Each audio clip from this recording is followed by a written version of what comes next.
Varicose veins కి సరైన చికిత్స కోసం సంప్రదించండి ఎవిస్ హాస్పిటల్. నమస్కారం, వెల్కమ్ టు సుమన్ టీవీ. నేను గీతాంజలి. ప్రస్తుతం మనతో పాటు ప్రముఖ ఆధ్యాత్మికవేత్త, జ్యోతిష్య వాస్తు పండితులు గుండెపూడి శివ సుధీర్ శర్మ గురువు గారు ఉన్నారు. వారితో మాట్లాడదాం. గురుగారు నమస్కారం అండి. శ్రీమాత్రే నమః, శ్రీ గురుభ్యో నమః. చాలా మంది అడిగేటువంటి సందేహం ఏంటంటే, ఏంటోనండి ఎప్పుడు బాగుండే ఇంట్లో ఏవో సమస్యలు వస్తూ ఉన్నాయి. అదే ఎవరో పలానా వాళ్ళని అడిగితే నరదిష్టి ఉంది బాగా అని చెప్పారు. అంటే దానికి సంకేతం ఇవేనా? ఇంకా ఎటువంటి సంకేతాలు ఉంటాయి అసలు ఒక వ్యక్తికో లేకపోతే వాళ్ళ కుటుంబానికి నరదిష్టి సోకింది అనడానికి ఎలా మనం తెలుసుకోవచ్చు? ముఖ్యంగా చెప్పాలంటే నరఘోష ప్రతి ఒక్కరికి ఉంటుంది. అవునా? నరుడికి ఉండేటువంటిదే నరఘోష, నరుడి ద్వారా వచ్చేటువంటిదే నరఘోష. అవునా? ఆ! ఒక ముష్టివాడిని తీసుకుంటే వాడికి కూడా నరఘోషే, పక్క ఆ! ముష్టివాడితో. ఆ! వీడికి ఎక్కువ వచ్చినాయి, ఆ! వాడికి తక్కువ వచ్చినాయి అని. ఆ! మనం కంపారిజన్ చేసుకుంటూ వెళ్ళిపోతే ప్రతి ఒక్కరికి ఏదో అందరికి. రకమైనటువంటి ఘోష అనేది మాత్రం తప్పనిసరి కలుగుతూ ఉంటుంది. కొంతమంది నరదృష్టి, నరఘోష అంటుంటాం కదా. నరఘోష ఎందువల్ల కలుగుతుంది? చూసే దృష్టి వల్ల కలుగుతుంది అని చాలా మంది చెబుతాం. ఈ దృష్టికి మూలం ఎక్కడ? మనస్సు. ఎవరికైతే చెడు ఉద్దేశంతో ఎదురు వాళ్ళు బాగుపడకూడదు, ఇక్కడ ముఖ్యంగా మనకుండే లక్షణం ఏంటి? మనం బాగుపడకపోయినా పక్కవాడు మాత్రం బాగుపడకూడదు. బాగుపడదు అనుకుంటారు. మన దగ్గర ఉండే లక్షణం కూడా అదే. మన ఇంట్లో కరెంట్ పోతే పక్కింట్లో తొంగి చూస్తాం ఫస్ట్. ఉందా లేదా? మన ఇంట్లో పోయినా పర్లా, పక్కింట్లో మాత్రం ఉండకూడదు. ఆ! అప్పుడు మనం గందరగోళం చేస్తాం పక్కింట్లో ఉంటే. ఆ! అంటే మానవ సహజం అయిపోయింది అది. అవునండి. ఎవరి కష్టం వాళ్ళది, ఎవరి అదృష్టం వాళ్ళది ఉంటుందమ్మా. ముందుగానే భగవంతుడు ఈ రాత వీడికి ఇలా ఉంది, దీని ద్వారా ఈ యోగం కలగాలి, ఈ యోగం కలగాలని ముందుగానే బ్రహ్మలిఖితం రాసి పెట్టేసి ఉంచాడు. దాన్ని ఎవ్వరం తప్పించలేం. అవును.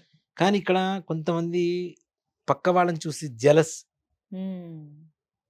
వాళ్ళు బాగుపడ్డారు, మనం బాగుపడలేకపోతున్నాం. వీడు బాగుపడలేనందుకు బాధపడ్డు, పక్కవాడు బాగుపడుతున్నాడు, అదొకటే వీడి బాధ అదే బాధ. ముఖ్యంగా. అవును. దీనివల్ల ఏమవుతుందంటే అదొక వ్యసనం లాగా మారిపోతుంది. వీళ్ళ మనస్సు ఎవరిని చూసినా ఓర్చుకోలేని తత్వం. చాలా మంది నేను మా బంధువులు కూడా చూస్తూ ఉంటా. కొంచెం మంచిగా మంచి బట్టలు కట్టుకుంటే మాకు తెలిసిన ఒక ఆయన ఉన్నారు, బంధువులు ఆయన. మంచి షర్ట్ వేసుకొని ఒకసారి కనబడ్డాను ఆయనకి. చాలా బాగుందిరా షర్ట్ అన్నాడు. ఆ. బండి మీద వెళ్దా కింద పడ్డా షర్ట్ మొత్తం చిరిగిపోయింది. అయ్యయ్యో! అన్న 10 నిమిషాలు. ఆ! నేను అనుకున్నా ఏదో యాక్సిడెంటల్ గా జరిగింది, దీన్ని మనమేం తీసుకోవాల్సిన అవసరం లేదనుకున్నా. అదే వ్యక్తితో దాదాపు 4, 5 సార్లు నేను ఇట్లాంటి విషయాన్ని చూశాను. అమ్మో! నేను అనుకున్నా ఇది పొరపాటు కాదు, తప్పనిసరిగా దృష్టిపాటే ఇది ఆ! అని. అప్పటి నుంచి అంటే తప్పనిసరిగా ఉంటుంది. అది ఏంటి అంటేనమ్మా, ముందు మనస్సులో ఉండేటువంటి ఆలోచన ఎదుటి వాళ్ళని కుచిత భావం అంటాం కదా. ఆ కుచిత భావం కుంచిత ఉన్నప్పుడు, స్వభావం. అవును. ఆ స్వభావం ఉన్నప్పుడు వాళ్ళు తప్పనిసరి ఎవరిని చూసినా కూడా ఆ రకమైనటువంటి ఇదే కలుగుతుంది. మనకంటే ఎలా తెలుస్తుందండి? సంకేతాలు ఏమన్నా ఉంటాయా? ముఖ్యంగా చెప్పాలి అంటే మానవ శరీరం దాని తొందరగా మనకి తెలియజేస్తూ ఉంటుంది. మన శరీరం చూడండి, ఎక్కడికైనా వెళ్ళొచ్చినప్పుడు బడలిక వేరు, నరఘోష వల్ల వచ్చేటువంటి బాడీ పెయిన్స్ వేరు. ముఖ్యంగా అలసట వేరేలా ఉంటుంది. అలసట వేరేలా ఉంటుంది, ఇది వేరేలా ఉంటుంది. అలసట ఒక గంట సేపు పడుకుంటే తగ్గిపోతుంది మనకి, అవునా? కానీ ఈ దృష్టి ద్వారా వచ్చేటువంటివి ఒక 2-3 రోజుల వరకు దాని ఇంపాక్ట్ కనపడుతూనే ఉంటుంది. విపరీతమైనటువంటి రాత్రి మొత్తం నిద్రపోయినా సరే మళ్ళీ పొద్దున్న లేకుండా ఆవలింతలతో మొదలవుతుంది. తప్పనిసరిగా ఆవలిస్తూనే ఉంటారు ఎంతసేపు. అదొకటి. అలాగే వీళ్ళు ఏదైతే సంపూర్ణంగా ఒక పని చేసి ఆనందపడుతూ ఉంటారో, దీని మీద ఎవరన్నా చెడు దృష్టి కలిగింది, నరఘోష కలిగింది అంటే అది తప్పని పగిలిపోవడమో, కింద పడి విరిగిపోవటము, ఇట్లాంటివి కూడా జరుగుతుంది. ఎంత జాగ్రత్తగా పట్టుకున్నటువంటి వాళ్ళ దీంట్లో కూడా ముఖ్యంగా అంటే అంత ఘోరంగా ఉంటుంది ముఖ్యంగా చెప్పాలి అంటే. అలాగే మనం అనుకున్న పనులు ముందుకు వెళ్ళవు. చూడండి, చాలా మంది సీక్రెట్ గా చేస్తుంటారు ఏదైనా పనులు. అసలు ఈ చేతితో చేసే పని ఈ చేతికి కూడా తెలియదు. దేనికంటే వాళ్ళకి బాగా అనుభవం. చెప్పడం ద్వారా పనులు పాడైపోతున్నాయి. వీళ్ళు ఏం చేస్తారు అంటే, ఇక్కడ జనాలు ఉండేటువంటి లక్షణం ఎలా ఉంటుంది? ఇప్పుడు పలానా సుధీర్ శర్మ ₹1,00,00,000 సంపాదించట, నా దగ్గర ₹1,00,00,000 నేను ఎవరికన్నా చెప్పాను అంటే ₹1,00,00,000 సంపాదించట. ఇంకోళ్ళ దగ్గరికి సుధీర్ శర్మ ₹1,00,00,000 సంపాదించాడు. ఇంకొకళ్ళ దగ్గరికి వెళ్ళేసరికి సుధీర్ శర్మ కూడా ₹1,00,00,000 సంపాదించాట. ఇంకోళ్ళ దగ్గరికి వెళ్ళేసరికి సుధీర్ గారు ₹1,00,00,000 సంపాదించాడు. అది ఇంకాస్త దూరం వెళ్ళేసరికి అసలు సుధీర్ గారు ₹1,00,00,000 ఎట్లా వచ్చినాయి అంటే ఇంత ట్రావెల్ అవుతూ ఉంటుంది. ఈ విషయం ఒకే విషయం ఎట్లా చివరికి వెళ్తుందో వచ్చేసరికి చూడండి. వీడికి ₹1,00,00,000 ఎట్లా వచ్చినా అసలు ఎట్లా వస్తాయి? హ్మ్. మనకెందుకు రావట్లేదు? హ్మ్. అసలు ముందు ఈ విషయాన్ని తెలుసుకుందాం. ఈ రకమైనటువంటి ఇది ఈ హ్మ్. ₹1,00,00,000 ఇంతమంది దగ్గరికెళ్ళేసరికి ఈ హ్మ్. సంపాదించిన సుధీర్ శర్మ దగ్గర ₹1,00,00,000 ₹1,00,000 అయిపోతాయి. ఆ! అంటే వీళ్ళ భావన ఒక్కొక్కళ్ళ రకమైనటువంటి భావన ఎలా ఏదైతే ఉంటుందో ఉంటుందో చూడండి. ఆ! అదే నిజంగా ఘోషం. హ్మ్. అంటే మనస్సు అనేది ఎందుకు చెప్తాను అంటే నేను వేదం చదువుకునేటువంటి విద్యార్థులు ఉంటారు. హ్మ్. ఇప్పుడు పాఠశాలలు ఒక చోట కూర్చోబెట్టి భోజనం పెట్టడం, హ్మ్. ఎవరన్నా అన్నదాతలు భోజనం ఇవ్వటం ఇవన్నీ జరుగుతూ ఉన్నాయి. హ్మ్. పూర్వకాలంలో నేను చదువుకున్నది కూడా మాధవ కులం అంటారు. ఆ! అంటే నాకు ఒక 4 ఇళ్ళు బ్రాహ్మణులు అప్పజెప్పేవాళ్ళు. హ్మ్. ప్రతిరోజు అమ్మ మాధవ కోలం అని హ్మ్. ఆ సమయానికి వెళ్లి అడిగితే హ్మ్. ఆవిడ కర్రీస్ ఇవన్నీ తీసుకొచ్చి ఆహ్, బాక్స్‌లో ఇస్తారండి? పెట్టేవాళ్ళు నాకు. ఆహా! ఆ! అవన్నీ మళ్ళీ గురుగారింటికొచ్చి హ్మ్. మొత్తం దేనికి దానికి పెట్టుకొని భోజనం పెట్టుకొని తినేసి హ్మ్. భోజనం చేసి చదువుకునేవాళ్ళం. హ్మ్. మా గురుగారిని అడిగాను. అంటే చదువు చెప్పేటప్పుడు, హ్మ్. "ఇంత పరిస్థితి దేనికి ఎవరైనా ఇస్తారు కదా!" అంటే, హ్మ్. "ఏ తల్లి చేతిలో ఏ మహత్యం ఉందో, హ్మ్. వాళ్ళ అంతే కదా! అనుగ్రహం, వాళ్ళ చల్లటి దీవెన మీకు కలగాలని నేను ఈ విధానాన్ని హ్మ్. ప్రవేశపెట్టారా" అని చెప్పారు. హ్మ్. అంటే అక్కడ మనస్సే కదా ప్రధానం. అంతే కదండీ. హ్మ్. ముగ్గురిలో సరిగా మనస్ఫూర్తిగా పెట్టకపోయినా, ఒక ఆవిడైతే వేద విద్యార్థులు చదువుకుంటున్నారు, మంచిగా ఉండాలని ఒక మనస్ఫూర్తిగా పెడతారు కదా! అవును. పెడితే, ఆ ఒక్క తల్లి దీవెన చాలు. హ్మ్. ఇక్కడ మంచి జరుగుతున్నప్పుడు మరి చెడుకు గూడా మనసేగా ఉంటుంది. ప్రధానమవుతోంది. ఎదురు వాళ్ళ ఖచ్చితంగా. దృష్టికి కూడా అవును. చెడే హ్మ్. ప్రధానమవుతుంది గదా! హ్మ్. కాబట్టి ఎవరైతే చెడు దృష్టితో చూస్తుంటారో వాళ్ళ దృష్టి పడితే మాత్రం హ్మ్. నర అంటే నరుడి దృష్టికి నల్లరాయి కూడా పగిలిపోతుందంట. పగిలిపోతుందండి. హ్మ్. మరెలా అండి వీటికేమైనా పరిహారాలున్నాయా? ఇప్పుడు మీరు చెప్పినట్టుగా అన్ని సూచనలు కనిపిస్తున్నాయి ఇళ్ళల్లో. అలాంటి వాళ్ళు ఏం పరిహారం చేసుకోవాలి? దీనికి సింపుల్‌గా చెప్తానమ్మా. హ్మ్. కార్తీక మాసం హ్మ్. చాలా దివ్యమైనటువంటి నరఘోషకి మంచి దివ్యమైనటువంటి ఒక పరిహారం ఉంటుంది కార్తీక మాసంలో. ఈ మాసంలోనే. ఆ! కార్తీక మాసంలోనే ఇది ఆహా! నిజంగా ఎవ్వరు ఇంతవరకు మీరు యూట్యూబ్ చరిత్రలో చూసుకున్నా కూడా ఎక్కడ చెప్పుండరు. ఎవరు తొందరగా ఆ! బయటికి కూడా తెలియలేదు ఎవరికీ. హ్మ్. కార్తీక పౌర్ణమి అసలు నిజంగా చెప్పాలి అంటే, హ్మ్. కార్తీక పౌర్ణమి రోజున మనమందరం ఏం చేస్తాం? హ్మ్. పొద్దున్నే లేస్తాం, తలస్నానం చేస్తాం, దీపారాధన చేస్తాం, శివుడికి అభిషేకం చేసుకుంటాం, వ్రతం చేసుకుంటాం, సాయంత్రం దీపారాధన చేసుకుంటాం. తులసికోట దగ్గర 365 ఒత్తులు ఒకటి వెలిగిస్తారు. అవునండి. వెలిగించిన తర్వాత భోజనాలు చేస్తారు హ్మ్. కదా! హ్మ్. కార్తీక మాసంలో కార్తీక పౌర్ణమి రోజున కృత్తికా నక్షత్రం వస్తుంది. హ్మ్. ఆ తప్పనిసరిగా. రోజు. హ్మ్. కాబట్టే కృత్తికా నక్షత్రంలో పుట్టింది కార్తికేయుడు కాబట్టి, హ్మ్. కార్తికేయుడి పేరుతో ఈ మాసానికి కార్తీక మాసం అనేటువంటి పేరొచ్చింది. పేరొచ్చింది. ఆ! తప్పనిసరిగా. ఈ కార్తీక మాసంలో పౌర్ణమి రోజున వచ్చేటువంటి కృత్తికా నక్షత్రానికి సంబంధించినటువంటి ఒక పూజా విధానం చాలా సింపుల్. ఆహా! పెద్ద కష్టపడాల్సిన అవసరం కూడా లేదు. హ్మ్. దాంట్లో ఇంట్లో ఉండేటువంటి సమస్త రోగ భయాలు పోతాయి, ఓహ్! మృత్యు భయాలు పోతాయి, నరఘోష కూడా పోవడానికి మంచి రెమెడీ దొరుకుతుంది దాంట్లో. హ్మ్. కృత్తికా దీపోత్సవం అని చెప్పి చేస్తారు. హ్మ్. అది చాలా తక్కువ చోట్ల చేస్తూ అవును. ఉంటారు. హ్మ్. మనకి కృత్తికా దీపోత్సవం అరుణాచలంలో చాలా జరుగుతుంది. అవును. చాలా బాగా చేస్తారు. హ్మ్. 500 కేజీల ఆవు నెయ్యి పోసి పెద్ద హ్మ్. ఒత్తి తయారు చేసేసి హ్మ్. వెలిగిస్తుంటారు. హ్మ్. దానికి మనకి అరుణాచల జ్యోతి అనే పేరు పెట్టారు కానీ, హ్మ్. అసల పేరు కృత్తికా అంతే కదా! దీపోత్సవం అంటారు హ్మ్. దాన్ని. హ్మ్. కృత్తికా నక్షత్రం ఉంటుంది కాబట్టి. హ్మ్. దీంట్లో కృత్తికా నక్షత్రం వచ్చిన పౌర్ణమి రోజున చేయడం ద్వారా ఎంతమంది దేవతల అనుగ్రహం కలుగుతుందో కూడా చూడండి. హ్మ్. కృత్తికా నక్షత్రంలో పుట్టింది సుబ్రహ్మణ్యేశ్వరుడు, సుబ్రహ్మణ్య స్వామి. కార్తికేయుడు. హ్మ్. ఆయన అనుగ్రహం కలుగుతుంది. కృత్తికా నక్షత్రాధిపతి రవి కాబట్టి హ్మ్. సూర్యుడి అనుగ్రహం కలుగుతుంది. హ్మ్. అంతేకాకుండా పౌర్ణమి రోజున చేస్తున్నాం కాబట్టి చంద్రుడు. హ్మ్. చంద్రుడు సహోదరి ఎవరు? లక్ష్మీ లక్ష్మీదేవి. అమ్మవారు. లక్ష్మీదేవి ఎవరి హృదయంలో ఉంటుంది? విష్ణుమూర్తి హృదయంలో విష్ణుమూర్తి. ఉంటుంది. హ్మ్. లక్ష్మీనారాయణుల అనుగ్రహం కలిగింది. హ్మ్. మనం చెప్పబోయేటువంటి కొన్ని ద్రవ్యాలు ఏవైతే ఉన్నాయో సంపూర్ణమైనటువంటి శనీశ్వరుడికి సంబంధించినటువంటి ద్రవ్యాలు ఉన్నాయి. అలాగే జ్యోతి, దీపారాధన ఇది కూడాను. హ్మ్. దీపారాధన అగ్ని అంటే కుజుడు. హ్మ్. ఇంట్లో కళ్యాణం ఉంది. ఎంతమంది. అవును. నరఘోష పోతుంది. హ్మ్. రోగ భయాలు పోతున్నాయి. మృత్యు భయాలు పోతున్నాయి. హ్మ్. సర్వదేవత అనుగ్రహం కలుగుతుంది. హ్మ్. ఇంట్లో లక్ష్మీప్రదంగా ఉంటుంది. హ్మ్. ఈ ఇంతమంది విధంగా. దేవతల అనుగ్రహం ఒక్క పనిలో మనకొచ్చేస్తుందది. హ్మ్. చెప్పాలంటే. హ్మ్. ప్రతి ఇంటి మీద హ్మ్. ఇప్పుడు దేవాలయాలు కూడా చేయటం లేదు. చాలా తక్కువ మంది చేస్తున్నారు. హ్మ్. ప్రతి ఇంటి మీద ఎవరైతే హ్మ్. అమావాస్య రేపనగా ఇవాళ ఒక నల్లటి వస్త్రం ఒకటి తెచ్చుకోండి. కాటన్. ప్యూర్ హ్మ్. కాటన్ ఒకటి తెచ్చేసుకోండి. హ్మ్. నల్లటి వస్త్రాన్ని. హ్మ్. దాంట్లో ఒక 4, 5 గుప్పిళ్ళు నువ్వులు పోయండి. ఆ! నువ్వులు పోసి ఇలా అనగానే మనకు ఒత్తిలాగా వస్తుంది పైన. హ్మ్. చుట్టూ దారంతో గట్టిగా కట్టేసి, హ్మ్. ఈ మూటను తీసుకొని వెళ్లి ఒక హ్మ్. నువ్వుల నూనెలో తడిపేయాలి. తడపాలి. హ్మ్. అట్లని పెట్టేసి ఉంచితే హ్మ్. మరుసటి రోజు బాగా పీల్చేసుకుంటుంది నూనె మొత్తం. అవును. ఒక కేజీ నూనె పోసామంటే. హ్మ్. ఇనుముతో తయారు చేసిన మూకుళ్ళు ఉంటాయమ్మా ఉమ్, మనకి ఇనుప కదా. ముక్కలు, అవునండి. ఇనుప మూకుళ్ళు ఉంటాయి.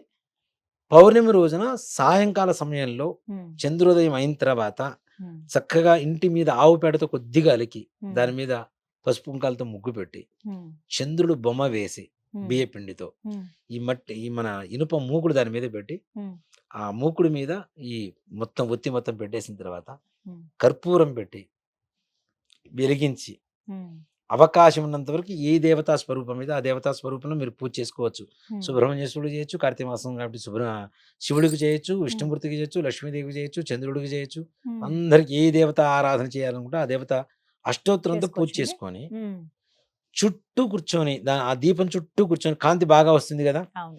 దీపం చుట్టూ కూర్చొని భోజనం చేస్తే ఉమ్, తప్పనిసరిగా ఆరోగ్యం మొట్టమొదటిగా అక్కడ లభిస్తుంది. ఉమ్. తప్పనిసరిగా అంటే పౌర్ణమి ఒకవేళ చేయలేని వాళ్ళు ఈ విధంగా చేసుకోవచ్చు. చేసుకోవచ్చు. ఉమ్. ప్రతి చక్కగా అమావాస్య అండి, ఏ అమావాస్యకైనా మంచిదా లేకపోతే కేవలం పౌర్ణమి, కార్తీక పౌర్ణమి మాత్రం. కార్తీక కార్తీక పౌర్ణమి ఉమ్.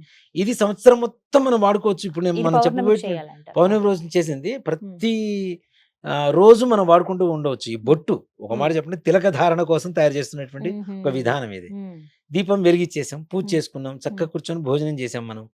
కార్తీక పౌర్ణమి చంద్రుడు వెన్నెలలో చంద్రుడి కిరణాలతో చక్కగా మధ్యలో కూర్చొని భోజనం చేయడం ఆనందంగా ఉంటుంది అందరం కలిసి.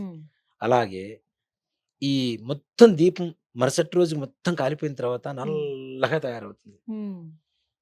ఇంతమంది దేవతల శక్తి దాంట్లో ప్రసరించిన తర్వాత మనం దాన్ని తీసుకొని వచ్చి మెత్తగా నూరేసి కొద్దిగా ఆవు నెయ్యి కలుపుకొని రోజు బొట్టు పెట్టుకుంటే ఎలాంటి ఘోషలైనా పోతాయి. అక్కడ ఉన్న నువ్వులు, ఇనుము, నల్ల వస్త్రం, సుబ్రహ్మణ్యేశ్వరుడు, శివుడు, విష్ణుమూర్తి, చంద్రుడు, లక్ష్మీదేవి, కుజుడు, ఇంతమంది దేవతల అనుగ్రహం ఉంది కదా. కాబట్టి నరఘోషలు ప్రతి ఒక్కటి నివారణ కలగడానికి దివ్యమైనటువంటి ఔషధం ఇది. మనం నువ్వులు ఎక్కువ పోసాం, ఎక్కువ రోజులు వస్తూనే ఉంటుంది. భస్మం ఎంత వాడతాం మనం, కొద్దిగా ఆవు నెయ్యి కలిపితే జస్ట్ టచ్ చేస్తే చాలు మనకు నల్లగా వస్తుంది. ఆ నల్లటి బొట్టు పెట్టుకుని వెళ్ళండి, సమస్త నరఘోషలు కూడా నివారణ జరుగుతుంది. ఇది కార్తీక పౌర్ణమి రోజున చేస్తే దివ్యమైనటువంటి ఇది.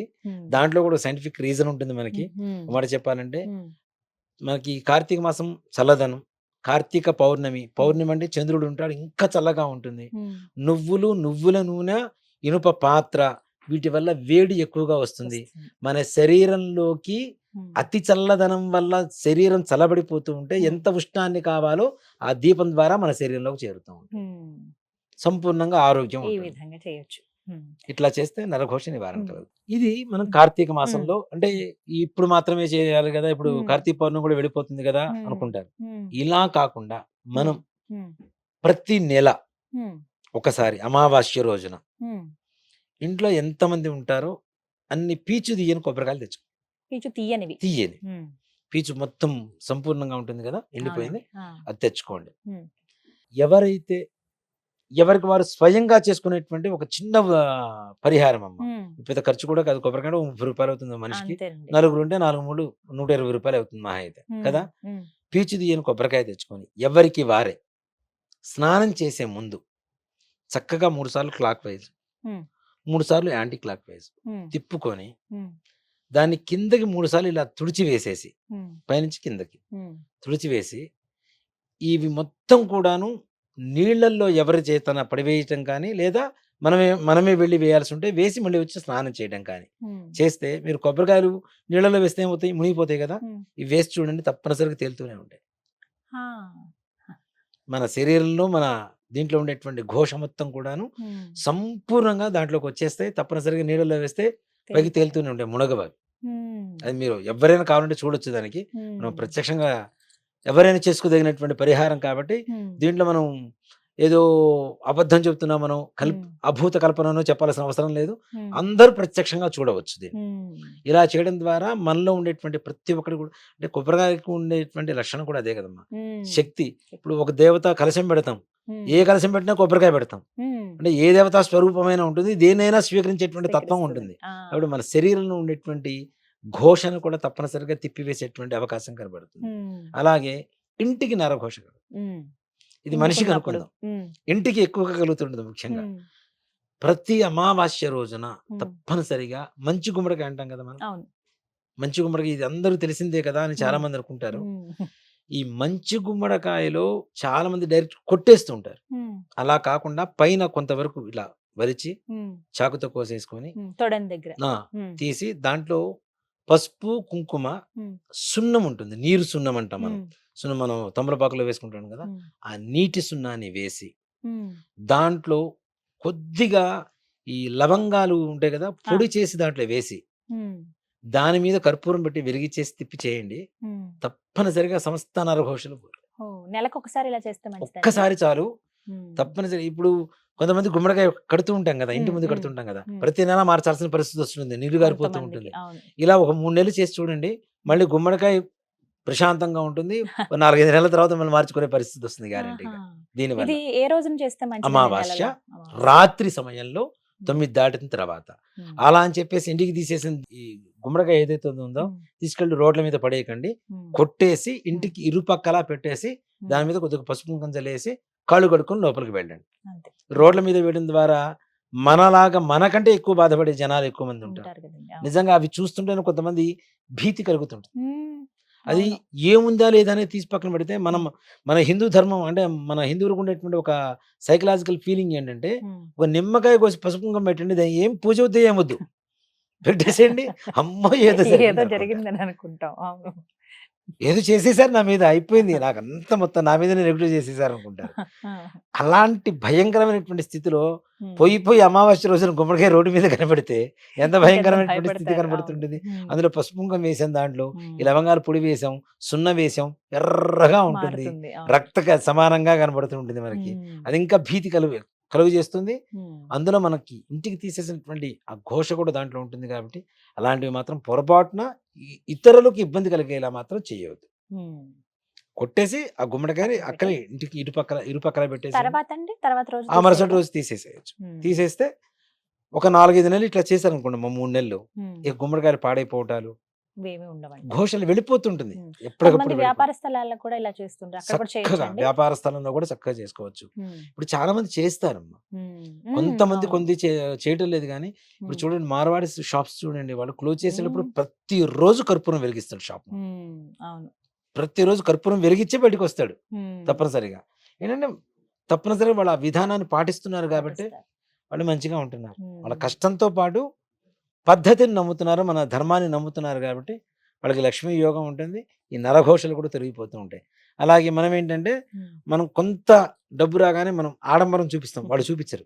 ఉమ్. సర్వసాధారణంగా చాలా ఉంటారు వాళ్ళు. ఉంటారు. అవునండి. అవును. వాళ్ళ వైభవం చూడాలంటే వాళ్ళ పెళ్ళిళ్ళకి వెళ్ళి చూడాల్సిందే. అంతే. అంతకుమించి విడి రోజులు ఎక్కడ వాళ్ళ ఉండరు అలా. వైభవాన్ని చూడడం. మరలా లక్ష్మీదేవి దీపావళి పండుగ రోజున ఇంట్లో లక్ష్మీదేవి నిజంగా తిష్ట వేసుకొని కూర్చుంటుంది అన్నంత వైభవంగా వైభవంగా లక్ష్మీదేవిని పూజ చేస్తారు. చేస్తారు. అవును. ఈ 2 చోట్లనే వాళ్ళ వైభవాన్ని చూడగలిగేది మనం. ఉమ్, ఓకే. కాబట్టి ఈ ఇలా చేయడం విధంగా. అనేది వ్యాపార ఉమ్, సంస్థలకు చేయొచ్చు.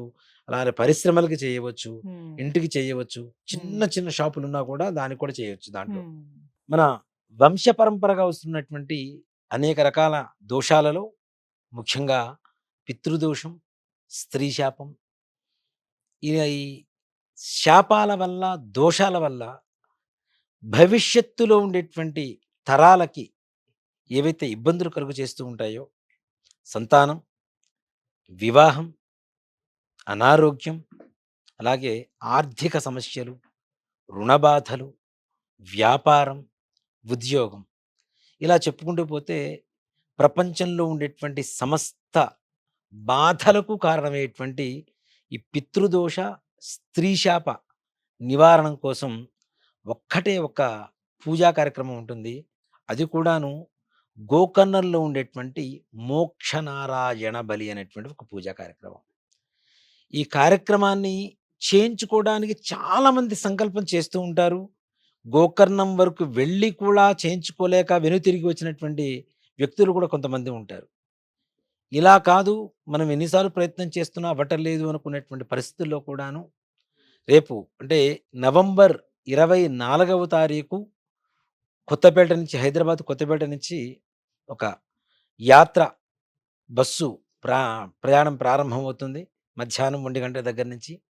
ఎవరైనా మీకున్నటువంటి సమస్త బాధా నివృత్తి కోసం, ఈ స్త్రీ శాప, పితృదోష నివారణం కోసం గోకర్ణంలో మోక్షనారాయణ బలి చేయించుకోవాలి అనుకునేటువంటి ప్రతి ఒక్కరు కూడాను ముందుగా మీ యొక్క వివరాలు నమోదు చేసుకోండి. తప్పనిసరిగా ఈ యొక్క కార్యక్రమంలో పాల్గొనండి. పితృదేవతల పరిపూర్ణమైనటువంటి అనుగ్రహంతో వంశాభివృద్ధి, ధనాభివృద్ధి, అలాగే ఆరోగ్యాభివృద్ధి కలిగి తరించండి. చక్కగా వివరించారు గురుగారు. నమస్కారం అండి. శ్రీమాత్రే నమః. శ్రీ గురుభ్యో నమః.